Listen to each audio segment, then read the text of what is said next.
صالحہ بہن السلام علیکم۔ زینت بہن وعلیکم السلام ورحمۃ اللہ وبرکاتہ۔ صالحہ بہن یہ بات سمجھ میں نہیں آتی کہ جس شخص نے غیبت کی تو گویا اس نے اپنے مرے ہوئے بھائی کا گوشت کھایا۔ زینت باجی تم ذرا سی بات بھی نہیں سمجھتی ہو، غیبت کسے کہتے ہیں؟ غیبت کہتے ہیں کسی کے پیٹھ پیچھے اس کی برائی بیان کرنے کو، اگر اس میں وہ برائی ہوگی تو کسی کے پیٹھ پیچھے اس کی برائی بیان کرنا اس قدر بری بات ہے جیسے اپنے مرے ہوئے بھائی کا گوشت کھائے۔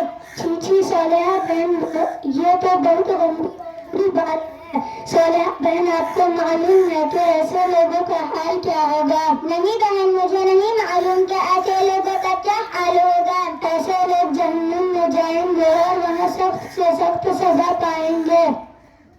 اچھا بہن آج کے زمانے میں اس برائی کو برائی کہاں سمجھا جاتا ہے؟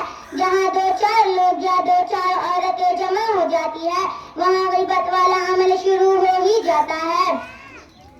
صالحہ بہن جھوٹ تو تمام برائیوں کی جڑ ہے۔ جھوٹ بولنے والے پر قرآن نے جگہ جگہ لعنت فرمائی ہے۔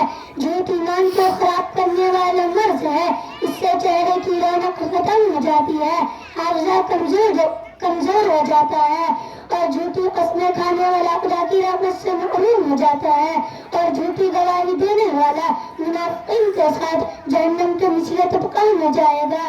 توبہ توبہ زینت بہن، اللہ تعالی ہماری جھوٹ جیسی بری لعنت سے حفاظت فرمائے۔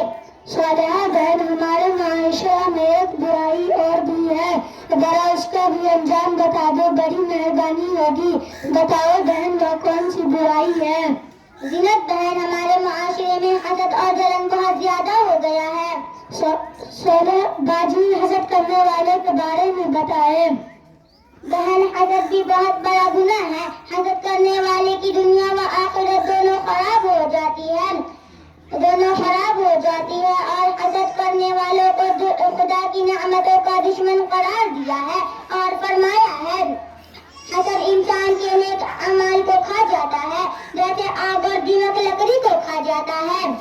ارے بہن ہمارے پڑوس میں وہ سلیمان بھی رہتی ہے نا، وہ نماز روزے کی پابند ہے مگر غیبت چغلی حسد جیسی برائیاں اس میں بہت ہے۔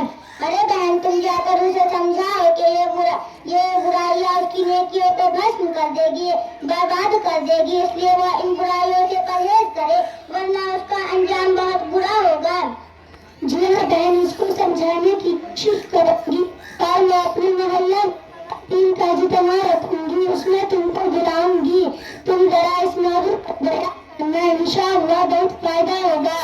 تم کوشش کرو انشاءاللہ ضرور حاضر ہوں گے۔ اچھا اب گھر پر میرا انتظار ہو رہا ہوگا، پھر ملیں گے انشاءاللہ۔ السلام علیکم ورحمۃ اللہ وبرکاتہ۔ باجی ٹھیک ہے، وعلیکم السلام ورحمۃ اللہ وبرکاتہ۔